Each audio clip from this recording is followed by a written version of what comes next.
And this is one of my favourites, a comforting smoky bacon, sweet corn and potato soup. Thrifty for me is about ingredients that are in the cupboard. Smoky bacon, onions, potatoes, sweet corn. It's amazing how cheap the ingredients are that go into this. Get your bacon and just cut into nice chunks. I want these nice bite-sized pieces. Smoky, chunky, and just absolutely delicious. It's almost like an American corn chowder. Potatoes give it starch, thickness. Sweet corn gives it that glossy, delicious flavour. A couple of Baileys. They're always hanging around. If they're not in your cupboard, they're on someone's drive, so ask to borrow them. They are so powerful, and it goes brilliantly well with the onions and the bacon. Baileys in. A couple of potatoes. It's incredible how far you can stretch something out, especially when you bulk it with potatoes. Slice them and dice them. Nice and chunky. Soups are a fantastic way to use up leftover veg or meat that might otherwise go to waste.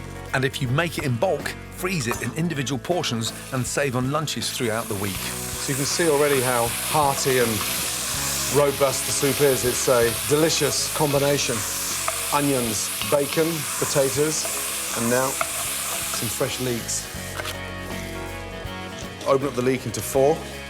Give that a nice wash. Leeks often have soil left in their tops, so it's important to clean them thoroughly. Start sweating that down. We haven't even got the corn in there yet, and already it's looking and smelling incredible. Add salt, but remember, you've got bacon in there, which is salty, so proceed with caution. Really important to sweat those potatoes off. I love getting that flavour from the smoky bacon in with the potatoes. Now, once the leek is sweated off, cream corn.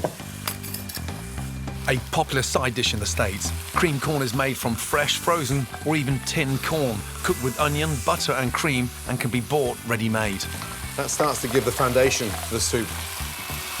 After the cream corn, add the sweet corn. Then, your stock. Don't flood the soup. Just bring the stock to underneath the ingredients. You can always add. It's very difficult to take away.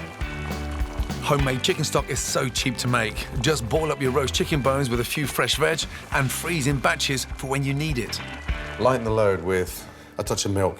That gives a really nice, bright colour. Now bring that up to the boil. Turn it down and let it simmer for 12 to 15 minutes. As it cooks slowly, the starch thickens the soup, the bacon renders, and that leek, onion, starts to puree, and the corn just shines. I always like to leave a soup to stand or rest. It looks richer, gets rid of all the stock. I like to have 2/3 ingredient, 1/3 of the stock, so it looks like a nice, delicious, chunky soup. Into the bowl.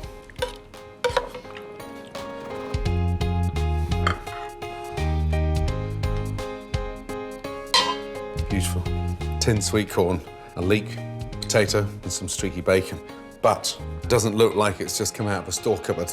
That is proper, hearty food.